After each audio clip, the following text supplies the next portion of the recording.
Salut, ça va? Eh ben en tout cas, ça va plutôt pas mal. Aujourd'hui, on est dans un cadre plutôt différent d'habitude. Vous allez le voir dans une prochaine vidéo qui va arriver bientôt. Donc c'est un projet que j'ai depuis quelques temps. Donc aujourd'hui, on va parler du MacBook Pro 16 pouces 2019. C'est la nouvelle version des MacBook Pro après le MacBook Pro 13 pouces, le MacBook Pro 15 pouces. Maintenant, on a le MacBook Pro 16 pouces. D'ailleurs, le MacBook Pro 15 pouces ne figure plus sur le site d'Apple.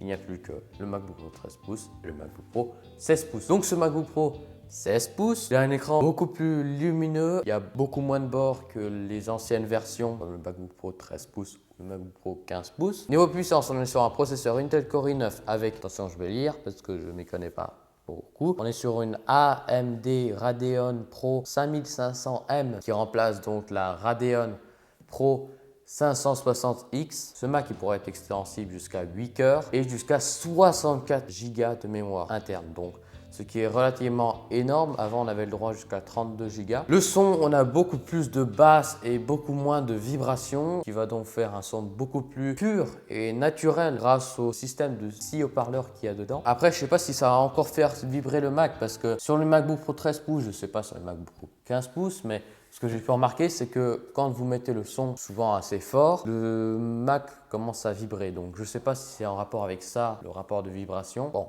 Si on a plus de basse, c'est vrai que c'est peut-être normal que ça fasse vibrer le Mac. Mais après, c'est vrai que c'est un petit peu dérangeant quand même quand on a le Mac sur nos genoux et puis que ça vibre. Bon, voilà, c'est comme ça. On a la prise en charge du Dolby Atmos qu'on avait déjà vu sur les nouveaux iPhones. C'était déjà arrivé sur les nouveaux iPhones. Donc ça, c'est plutôt pas mal. La touch bar, elle a été redesignée. C'est-à-dire que maintenant, on a juste la touch bar.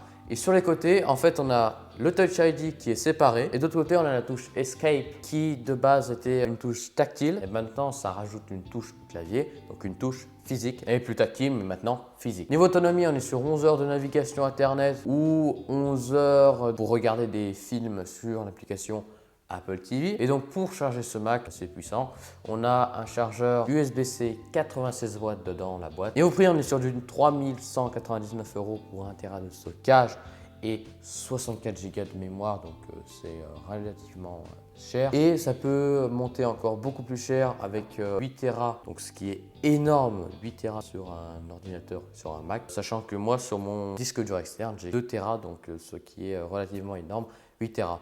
8 Tera de stockage, donc extensible jusqu'à 8 Tera de stockage et 64 Go de mémoire, encore une fois, ce qui est relativement énorme. Donc voilà, c'est tout ce que propose ce Mac. Moi, je suis un petit peu déçu quand même. Je m'attendais en 2019 ne plus avoir Touch ID, mais avoir Face ID, puisque Face ID, on l'a vu, est arrivé sur les iPhones, sur les iPads. Et ça fait quelques temps que je l'ai dit que j'aimerais et que c'est dans la logique que Face ID arrive sur l'iPhone, puis ensuite sur l'iPad, puis ensuite sur le Mac. Mais ça fait quand même quelques temps que le MacBook Pro est sorti. Donc voilà, je suis un petit peu déçu que Face ID ne soit pas sur ce Mac, même s'il nous annonce que Touch ID est plus rapide qu'avant.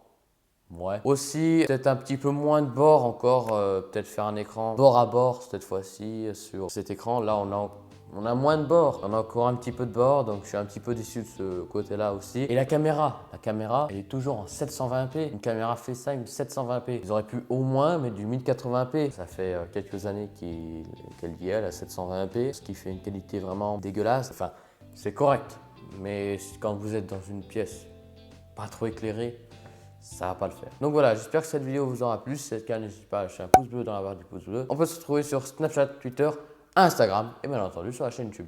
Allez, bye bye. Oh man, that's way too much fun. Let me try that again.